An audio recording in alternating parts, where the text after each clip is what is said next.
तीचे प्रश्नच्या ह्या आठवड्याच्या दुसऱ्या भागामध्ये तुमच्या सगळ्यांचं स्वागत. मागच्या व्हिडिओमध्ये डॉक्टर गोरख मंद्रुपकरांनी आपल्याला पीसीओएस होण्याचे मूळ कारण काय असतं, मासिक पाळी म्हणजे काय, हॉर्मोनल इम्बॅलन्स कसा होतो ह्याबद्दल सांगितलं. ह्या भागात ते आपल्याला आहार कसा असावा, व्यायाम कसा करावा आणि त्याचबरोबर पीसीओएस मुळे वेगवेगळ्या वयाच्या स्त्रियांमध्ये कोणते वेगवेगळे त्रास होऊ शकतात आणि ते होऊ नयेत म्हणून कशी काळजी घ्यावी ह्याबद्दल बोलणार आहे. नमस्कार. दुसऱ्या भागामध्ये आपलं स्वागत आहे. पहिल्या भागामध्ये आपण पीसीओएस ची शास्त्रीय कारणं जाणून घेतली की पीसीओएस कसा होऊ शकतो, त्याचं ओरिजिन काय किंवा मासिक पाळी म्हणजे काय ह्या संदर्भात माहिती घेतली. त्याच्यानंतर हॉर्मोनल इम्बॅलन्स काय असतो, त्याचे हे परिणाम होतात, जे इफेक्ट आहेत, जाडी किंवा हे सगळे त्याचे इफेक्ट आहेत याची माहिती घेतली. ह्या भागामध्ये आता आपण डाएट किंवा एक्सरसाइज हे जे आम्ही आतापर्यंत ऐकलं, पण त्याचं आता पीसीओएसशी ते इंटरलिंक कसं आहे किंवा मग ट्रीटमेंट कशी घ्यावी ह्याबद्दलची माहिती घेऊया.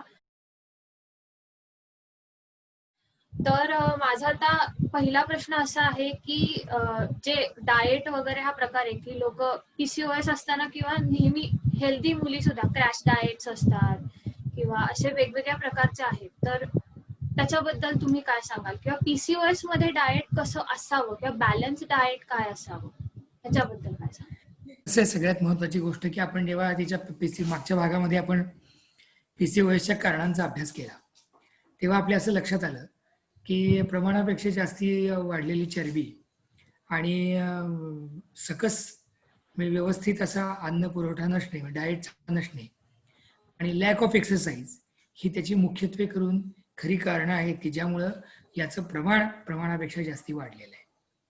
म्हणजे आरबट चरबट खाणं, बाहेरचं काही आपण जे करतो, म्हणजे लिटरली मी त्याला असं मुलींना मग रागावून म्हणतो की अरे कुठेही काही चरू नका, आणि मग ते त्यांनी फार अडचणी निर्माण होतील. कारण काय होतं माहिती का की अतिउष्मांकाचे पदार्थ खाल्ले जातात, आपल्याला ते लक्षात पण येत नाही, आणि मग टिपिकली आपल्या पोटाभोवताल चरबी वाढायला लागते. आणि एकदा का वजन आणि उंची याचं गुणोत्तर आपण ठराविक लेवलच्या पुढे क्रॉस केलं की मग तिथून मागं येणं इज थोडंसं डिफिकल्टी आहे.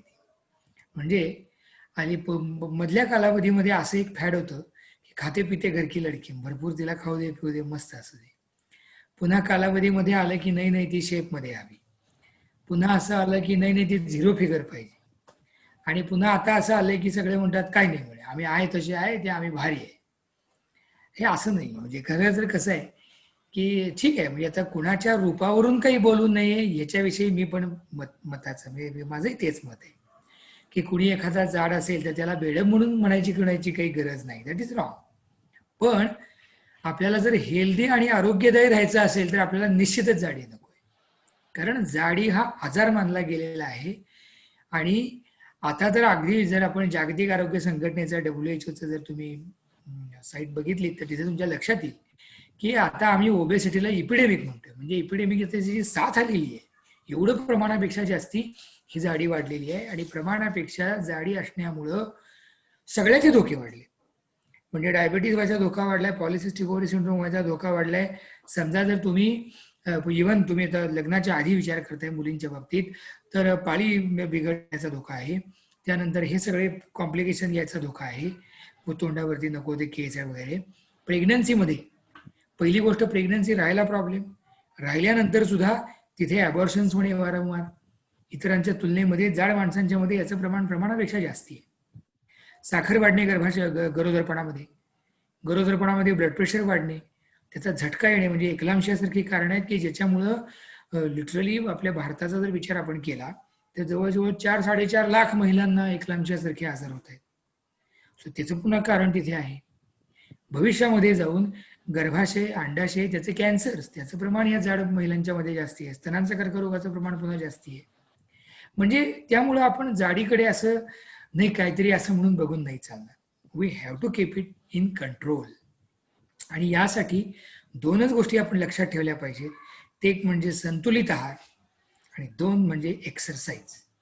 म्हणजे मी माझ्या गाडीच्या मागं असं लिहून ठेवलेलं आहे, ईट लेस अँड वॉक मोर. आणि मी जिथे बसतो तिथे सुद्धा मागं मी लिहून ठेवलंय की 4 घास कमी खाऊया आणि 2 पावलं जास्त चालूया. That is the reason. याचा अर्थ आम्ही उपाशी राहायला सांगतोय, कमी खावा, हे असलं काही नाही. बॅलन्स डाएट महत्वाचं. कधी कधी असे ते फॅट्स येतात मग ते किटो डाएट, आणि मग ते असंच खायचं, मग ते तसंच खायचं, मग ते इतक्याच वेळा खायचं, मग ते इतकी मिनिटं खायचं, आणि काय वाटेल ते लोकांनी प्रयोग केलेले आहे. मी साधं सोपं याला अँसर देईन की आपला जो भारतीय आहार आहे तो खरा बॅलन्स्ड आणि संतुलित आहार आहे. त्याच्याकडे जर आपण लक्ष दिलं की ज्या आहारामध्ये, म्हणजे आता आपण जर विचार अगदी केला पृथक्करण करून या विषयाचं, तर आपल्याला एनर्जी कशी मिळते हो, तर ती कार्बोहायड्रेट्स, कर्बोदक, भात असेल, भाकरी असेल, चपाती असेल, वगैरे वगैरे. प्रोटीन्स आहेत, डाळी आहेत, उसळी आहेत, दूध आहे, अंड आहेत, जे लोक मांस मच्छी खातात ते मांस मच्छी आहे, आणि पुन्हा फॅट्स. फॅट्स हे तूप आहे किंवा जे काही तेलाचे पदार्थ आहेत. आता मी याला एक मुद्दाम साधं उदाहरण देईन तुम्हाला. वरण भात तूप. विचार करा, भात किती असतो? एक साधारणपणे मूठभर भात असतो, साधारणपणे 1.5 ते 2 वाटी वरण असतं, आणि मग त्याच्यावरती आपण थोडीशी तुपाची धार घालतो. आयुष्यात एवढंच एक डोक्यात ठेवायचं. म्हणजे काय, म्हणजे मी प्रत्येकाला वरण भात खावा असं म्हणत नाही, पण हे प्रमाण लक्षात ठेवायचं. तो भात म्हणजे कार्बोहायड्रेट्स आहेत, तर ते कार्बोहायड्रेट्स हे प्रमाणातच पाहिजेत. साखरेचे पदार्थ हे प्रमाणामध्ये पाहिजेत. प्रोटीन्स म्हणजे वरण भरपूर पाहिजे, आणि फॅट्स हे अतिशय थोड्या प्रमाणामध्ये पाहिजे. आपण संपूर्ण आपल्या आहाराचं विभाजन जर या पद्धतीनं केलं तर काही अडचण येणार नाही. आणि बाहेरचे पदार्थ जे आहेत, स्पेशली जे बेकरीचे पदार्थ आहेत, ते अत्यंत वाईट आहेत. त्याचं कारण तुम्हाला सांगतो. तर मला काही त्या बेकरीवाल्यांचा माझा काही विरोध नाही कोणाला काही, पण त्याचं कारण साधं सिंपल आहे. सिंपल शुगर आणि कॉम्प्लेक्स शुगर हा प्रकार तुम्हाला सगळ्यांना माहिती आहे. सिंपल शुगर म्हणजे काय, की जे खाल्ल्या खाल्ल्या इमिजिएटली रक्तातली साखर वाढवतात, आणि कॉम्प्लेक्स शुगर म्हणजे खाल्ल्यानंतर हळूहळू रक्तातली साखर वाढत जाते. बेकरीचे पदार्थ किंवा जे पॅकबंद फळाचे रस बीज असलं जे जे काही आहे, जे तसले शीतपेय वगैरे जे काही आहे, याने तुमची साखर झुपकन वाढते, आणि मग पुन्हा तिला कंट्रोल करायला आपल्या शरीरामध्ये इन्शुलिन वाढतं. आणि मग या द्वंद्वामध्ये किंवा प्रमाणापेक्षा अतिरेकीच गोड खाल्ल्यामुळे तिथे इन्शुलिनचा रेझिस्टन्स निर्माण होतो. म्हणून आपण वाचलं असेल की ओबेसिटी म्हणजे जाडी आणि इन्शुलिन रेझिस्टन्स याचा संबंध आहे, किंवा हायपर इन्शुलिनेमिया त्याचा संबंध आहे. आणि पुन्हा तुम्हाला गंमत माहिती का पहा, की इन्शुलिनचं काम आहे की आपल्या शरीरामध्ये आलेली सगळी जी साखर आहे त्याचं फॅटमध्ये रूपांतर करणे. म्हणजे पुन्हा दिस इज अ बिग प्रॉब्लेम. आणि यामुळे पुन्हा, म्हणून मगाशी मी सांगितलं की इट्स अ व्हिशियस सायकल. त्यामुळे आपलं खाण्यावर कंट्रोल हे पाहिजेच, आणि ॲट एनी कॉस्ट बाहेरचं खाणं हे आपण नाही खाल्लं पाहिजे. तेल, तूप, लोणचं, पापड, भात, बटाटा प्रमाणात, आणि सगळे नेमके आवडते पदार्थ आहेत. त्यामुळे आम्ही तर असं गमतीनं सांगतो माझ्याकडे येणाऱ्या त्या मुलींना किंवा त्या स्त्रियांना की वजन कमी करायचंय ना, तुम्ही कोणतेही 5 पांढरे पदार्थ बंद करा. सोपी आयडिया. म्हणजे कोणते कराल? मग ते गमतीने सांगतो त्यांना की भात बंद करून टाक, कारण काही जणांना ती प्रचंड भाताची आवड असते. भात खाऊ नका असा अर्थ नाही, पण तो 1 मूठ 2 मूठ ठीक आहे रे, असा भात आणि त्याच्यावरती एवढी एवढी भाजी, म्हणजे पाहिजे ते कमी जाते आणि जे नको ते जास्त जाते. मैद्याचे पदार्थ बंदच कमीच केले पाहिजेत. या सगळ्याचा विचार आपण केला पाहिजे. आणि हाय प्रोटीन डाएट, जे अंडी खातात त्यांनी किमान 1 ते 2 अंड खायलाच पाहिजे. अंडी नाही खात, वाटीभर उसळ, किमान आठवड्यातनं 2 ते 3 वेळेला मोड आलेली धान्य उसळ ही आलीच पाहिजे. दुधाचं प्रमाण प्रमाणात पाहिजे. मी असं नाही म्हणत की सकाळ दुपार संध्याकाळ 3-3 ग्लास दूध प्या, नाही, पण 1 ग्लास दूध किमान हे जायला पाहिजे. म्हणजे आपली लाईफस्टाईल काय आहे, तर बाबा माझं थोडंसं धकाधकीचं काम आहे, तर माझा आहार थोडासा जास्ती पाहिजे. पण माझं सकाळी 11 वाजल्यापासून संध्याकाळी 5 वाजेपर्यंत मी नुसता खुर्चीवर आणि कॉम्प्युटर समोर बसतोय, तर माझा आहार त्या पद्धतीचाच पाहिजे.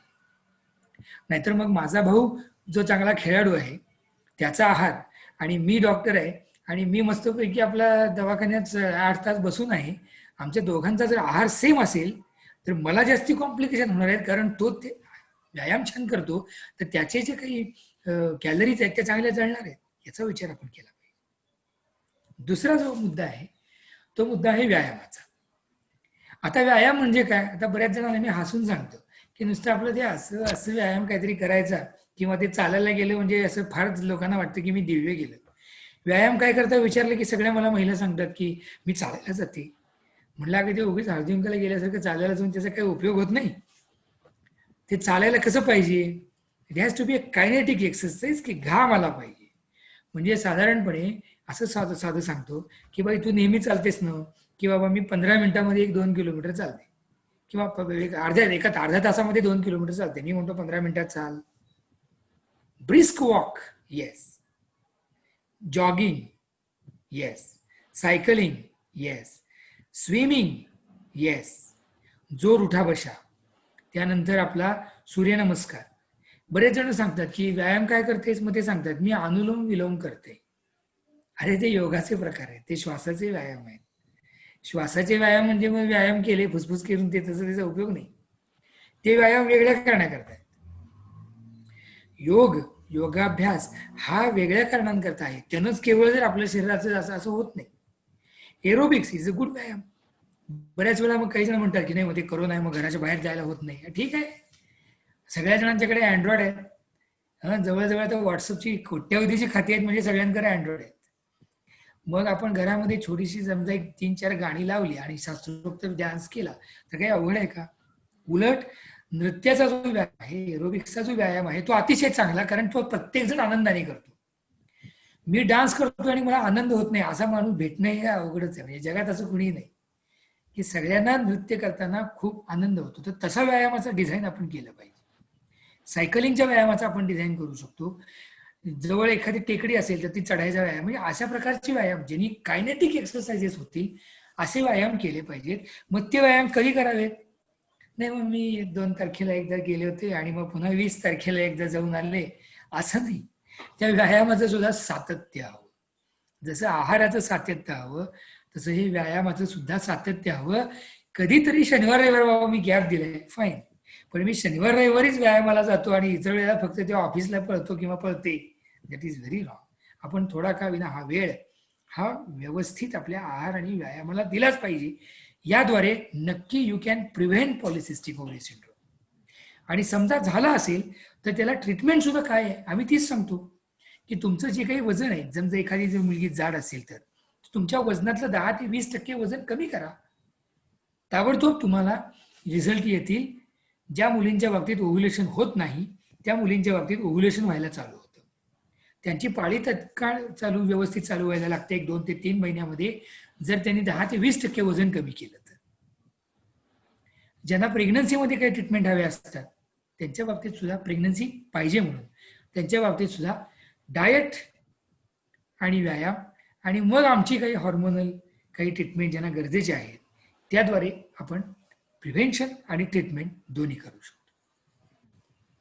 म्हणजे थोडक्यात आहार आणि एक्सरसाइज या 2 गोष्टींचा बॅलन्स केला की आपल्याला पीसीओएस पण मॅनेज करता येईल, आणि जर हेल्दी जरी मुली असतील तरी सुद्धा मग त्यांना काही मेन्स्ट्रुअल सायकलचे प्रॉब्लेम असतील तर तेही कमी होऊ शकतील. नक्की, कारण एकच नेहमी लक्षात ठेवायला पाहिजे की पीसीओएस या आजाराला काहीही ट्रीटमेंट नाही. आपण आहार, व्यायाम आणि आम्ही तात्पुरती जी काही हॉर्मोनची औषधं देतो किंवा ज्यांना प्रेग्नन्सी पाहिजे त्यांना ओव्ह्युलेशन इंडक्शन ड्रग्ज वगैरे देतो, हे तात्पुरती ट्रीटमेंट आहे त्या कालावधीपुरती. म्हणजे it is like a pause button of a tape record. It is not a stop button of a tape record. पॉजवरचा तुम्ही हात काढलात, you are in a trouble. म्हणजे तुम्ही तुमचं एक्सरसाइज आणि डाएटचा तुम्ही जर सोडून दिलं तर there is a problem, you will land up in a trouble. आणि याचे पुन्हा दूरगामी परिणाम पण आहेत जे आपण आता बोलणार आहोत. पीसीओएस मध्ये सुद्धा वयात आलेल्या मुलींना डिटेक्ट होऊ शकतो, किंवा मॅरिड म्हणजे जेव्हा when they are trying for a pregnancy or trying to get pregnant तेव्हा डिटेक्ट होऊ शकतो, किंवा आफ्टर प्रेग्नन्सी 30शीतल्या मे बी 40शीतल्या बायकांमध्ये होऊ शकतो. तर मग ह्यात वेगळे पण काय आहे प्रत्येक वयामध्ये आणि त्याचे परिणाम काय असू शकतात? बरोबर. आता वेगळे पण म्हणाल तर तसं काहीच नाही, कारण त्याचे पॉझिटिव्ह फॅक्टर म्हणजे कारण तर तीच आहे, त्याचं प्रोग्रेशन तर तेच आहे, फक्त वेगळे वेगळे साईड इफेक्ट दिसणार आहेत. आमच्याकडे जेव्हा एखादी मुलगी येते की जिचं लग्न नाही झालेलं, तिची मुख्य चिंता काय असते तर सर माझ्या चेहऱ्यावर प्रमाणापेक्षा जास्त पिंपल्स आहे किंवा अनवॉन्टेड हेअर आहे. जेव्हा एखादी व्यक्ती थोडी पुढच्या टप्प्यामध्ये येते, लग्न झाल्यानंतर तिचा मुख्य प्रॉब्लेम काय असतो, सर माझी पाळी बिघडली आणि मला प्रेग्नन्सी हवी आहे. आणि तिसऱ्या टप्प्यामध्ये काहीच कुणी येतच नाही, कारण ते म्हणतात जाऊ दे तिकडे, आता काय सगळं आपलं झालंय. दिस इज अ बिग प्रॉब्लेम. आता या सुरुवातीचा जो पहिला टप्पा आहे तिथं आपल्याला काही वेळेला स्किनच्या काही ट्रीटमेंट घ्याव्या लागतील, पण त्या तात्पुरत्या स्वरूपाच्या असतील. मुख्य आहे त्या हॉर्मोनल ट्रीटमेंट्स, वजन कमी करणे आणि डाएटवरती कंट्रोल करणे. दुसऱ्या टप्प्यामध्ये ज्यांना प्रेग्नन्सी राहायचा प्रॉब्लेम असतो त्यांच्या बाबतीत आम्ही जाडी कमी करतो, त्यांना हॉर्मोनल इम्बॅलन्स असतील तर ते करेक्ट करतो, आणि मग त्यांना काही ट्रीटमेंट देऊन ज्यांना प्रमाणापेक्षा जास्ती प्रॉब्लेम्स आहेत त्यांच्या बाबतीत कधी कधी टेस्ट ट्यूब बेबीपर्यंत ट्रीटमेंट सुद्धा द्याव्या लागतात. मी स्वतः एक टेस्ट ट्यूब बेबी कन्सल्टंट आहे, आम्हाला इथंपर्यंत सुद्धा कधी कधी जावं लागतं. तिसरा जो टप्पा आहे ज्याच्याकडे कायम आपलं दुर्लक्ष झालंय, म्हणून मुद्दाम मी आता त्याच्यावरती एक थोडासा वेळ घेईन, तो म्हणजे या सगळ्या पॉलिसिस्टिक ओव्हरी सिंड्रोम हा पुढे भविष्यामध्ये जाऊन त्या स्त्रीला डायबिटीस, त्या स्त्रीला हार्ट डिसीज, त्या स्त्रीला वेगवेगळे कॅन्सर सुद्धा कारणीभूत होऊ शकतो त्या सगळ्या गोष्टींना. त्यामुळं चला मी आता ह्या तारुण्य पिटिकांमधनं म्हणजे त्या पिंपल्समधनं सुटले, चला डॉक्टरांच्या प्रयत्नानं का होईना पण मला प्रेग्नन्सी राहिली म्हणजे आता माझं सगळं झालं असं अजिबात नाही. सगळ्यांनीच, पण जिला स्पेशली पॉलिसिस्टिक ओव्हरी सिंड्रोम आहे, जी थोडीशी ओबीज आहे, तिनं लक्षात ठेवायला हवं की पुढे डायबिटीज आवासून उभा आहे. भारत हा आता आपल्याला आपण डायबिटीसची कॅपिटल मानतो, म्हणजे इतका आता प्रॉब्लेम निर्माण झालाय. आणि भारतीय महिला तर कॉकेशियन महिलांपेक्षा जवळजवळ 11% हाय रिस्क आहेत डायबिटीस होण्याकरता, ब्लड प्रेशर वाढण्याकरता. हे संशोधनामध्ये सिद्ध झालेलं आहे. आणि म्हणून आपण या polycystic ovary syndrome, obesity, insulin resistance या सगळ्यांकडे आपण अजिबात दुर्लक्ष करता कामा नये. संतुलित आहार, प्रचंड व्यायाम आणि वेळीच डॉक्टरांकडे जाऊन योग्य त्या औषधांचं सेवन, या गोष्टी जर आपण केल्या तर नक्की आपण प्रॉब्लेम मधनं सॉल्व्ह होऊ. आणि ज्या पॉलिसिस्टिक ओव्हरी सिंड्रोम महिलांची प्रसूती झालेली आहे, डिलिव्हरी झाली आहे, त्यांची फॅमिली कंप्लीट आहे, त्यांनी सुद्धा पुढे हा व्यायाम आणि हे आहार सातत्यानं कंटिन्यू ठेवला पाहिजे. प्रमाणापेक्षा बॉडी मास इंडेक्स, आपण जगाची मानांकन वाचतो की 35च्या पुढे ओबेसिटी वगैरे, नो, आपण भारतीय महिलांच्या बाबतीत 30च्या पुढेच ती धरली पाहिजे की 30च्या पुढे वी आर ओबेज. आणि त्यामुळं आपला कोणत्याही परिस्थितीत बॉडी मास इंडेक्स हा 28 आणि त्याच्यापेक्षा खाली ठेवला पाहिजे.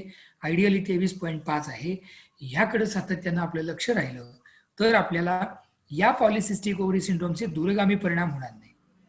शेवटचा एक दूरगामी परिणाम सांगतो आणि मग आपण थांबूया, की याला म्हणतात इपिजेनेटिक रिझन.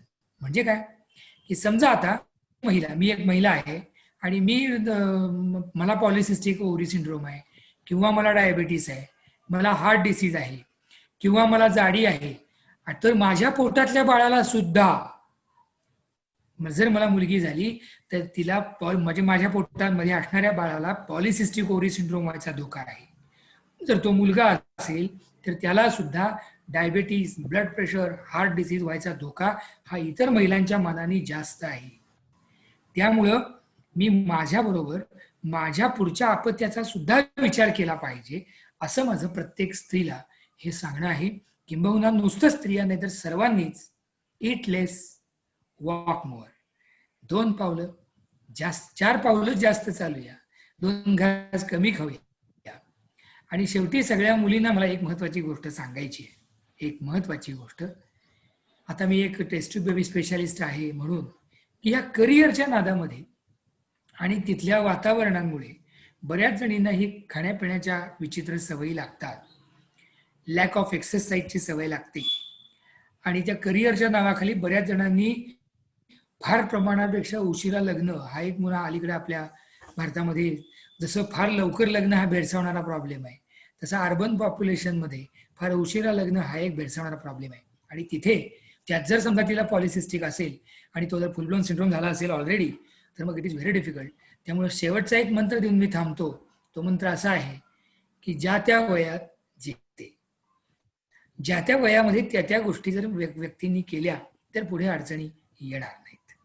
थँक्यू. ह्या दोन्ही भागांमध्ये आम्हाला आता पीसीओएस ची शास्त्रीय कारण, त्याचं ओरिजिन आणि त्याचं मॅनेजमेंट कसं करता येतं, आणि इट इज अ डिसीज जो डायबेटीस सारखाच आहे. इट्स अन जो मॅनेज खूप चांगला होऊ शकतो ह्याबद्दलही आम्हाला कळलं आणि मला नक्की खात्री आहे की माझ्या ज्या मैत्रिणींना ज्यांना हा त्रासाला त्या आता सामोऱ्या जात आहेत त्यांना ह्यातनं नक्की तो मॅनेज कसा करायचा आणि त्याची मूळ कारण कशात आहे हे सगळं कळलं असेल.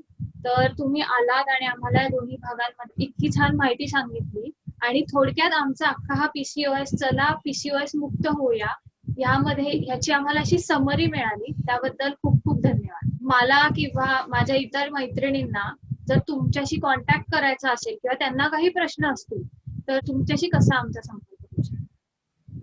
राईट. थँक्यू मृण्मयी की तुम्ही मला इथं पहिल्यांदा संधी दिली त्याबद्दल थँक्यू व्हेरी मच. मी डॉक्टर गोरख मंद्रुपकर क्लिनिक असं इस्लामपूर जिल्हा सांगली इथं माझं क्लिनिक आहे आणि टेस्ट ट्यूब बेबीचा मी व्यवसाय करतो. रत्नागिरी, चिपळूण, कराड, कोल्हापूर आणि पुणे अशा बऱ्याच ठिकाणी माझे कन्सल्टेशन्स पण असतात. तर कुणालाही काही शंका असतील तर अगदी काही प्रत्येक वेळेला कन्सल्टेशनची गरज नसते. माझा ईमेल आय डी सोपा आहे, लक्षात ठेवण्यासारखा आहे. डॉक्टरमधलं DR मँगो म्हणजे DR mango @rediffmail.com REDIFF. So DRMANGO @REDIFFMAIL.com याच्यावरती तुम्ही मला नक्की प्रश्न विचारू शकता, मोफत उत्तरं दिली जातील. Thank you very much. Thank you so much. आता मला असं वाटतंय की डॉक्टरांनी आपल्याला सांगितलंय तसं तुम्हाला जे कोणतेही प्रश्न असतील कुठल्याही बाबत प्रश्न असतील तरी सुद्धा तुम्ही त्यांना नक्की विचारा, तुम्ही त्यांच्यापर्यंत नक्की पोहोचा म्हणजे तुमच्या प्रश्नांची उत्तरं ते द्यायचा प्रयत्न करतील. त्याचप्रमाणे तिचे प्रश्न @gmail.com असा आमचाही ईमेल आय डी आहे. तर तुम्हाला आम्हालाही काही प्रश्न विचारायचे असतील ह्या भागाबद्दल किंवा आधीच्या भागांबद्दल किंवा काही सजेशन्स असतील तर तुम्ही त्यावरही आम्हाला मेल करून नक्की कळवा. थँक्यू. तुम्हाला जर आजचा आमचा व्हिडिओ आवडला असेल आणि नवीन माहिती कळली असेल तर नक्की लाईक करा आणि कमेंट करा. असेच आमचे व्हिडिओ बघण्यासाठी नक्की सबस्क्राईब करा आणि आपल्या मैत्रिणींनाही कळवा. धन्यवाद.